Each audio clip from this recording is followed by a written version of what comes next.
Well, one of the things they told me was that he was at the house one night, and we were talking, and he started laughing. He said, "Aaron, what do you think women's liberation was about?"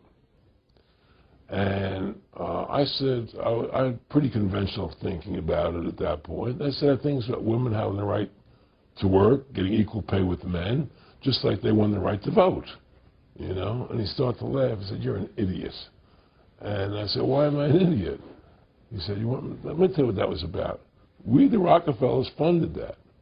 We funded women's lib, you know? And we're the ones who got all over the newspapers and television, the Rockefeller Foundation. He says, and you want to know why? He says, there were two primary reasons. And they were, one reason was we couldn't tax half the population before women's lib. And the second reason was, now we get the kids in school at an early age. We can indoctrinate the kids how to think. It breaks up the family. The kids start looking at the state as the family, as the school, as the officials, as their family, not as the parents teaching them. And so those are the two primary reasons for women's lib, which I thought up to that point was a noble thing. You know, when I saw their intentions behind it, where they were coming from when they created it, the thought of it, I saw the evil behind what I thought was a noble venture. Aaron, did you know that Gloria Steinem, in one of her own books, now admits the CIA funded Miss Magazine? No, I had no idea about that. No, I never heard that. Yeah, we're going to... CIA funded Miss Magazine? Funded Miss Magazine with the stated goal of taxing women and breaking up the family. No kidding. I never heard that. Well, Nick told me. I mean, I know it, but not because I know the CIA was involved in it. Well, Gloria Steinem was proud of it. Oh, the CIA wanted to help me help women. No kidding. So they funded it, yeah. And of course, it's divide and conquer. They were planning to really shaft them and take men away from them. Look at what they did with black families. You only had about 10% illegitimacy 50 years ago in black communities, and now it's over 90%. And look at welfare. You were going to give you some money, but you can't have a man in the house. Right. And so that was further to degrade the family. Yeah. Totally destroyed. And now illegitimacy is over 50% in the general population. Right. Well, see, the whole thing is these people control the money, so they make all the rules. Married. Yep. None of you are married.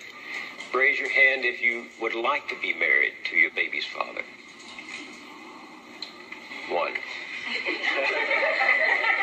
The rest of you who don't plan to get married, why don't you plan to get married? I'd like to know that. You already have your child to think about, and then a whole family to care for. You know, it's a lot of responsibility, and then you don't want the commitments. I wouldn't want no man holding me down because I think I can make it as a single parent. But don't you think you might need help in raising that baby from a man? Not really. I didn't have a father. My father wasn't in the home, so, you know, it really, male figures are not substantially important in the family.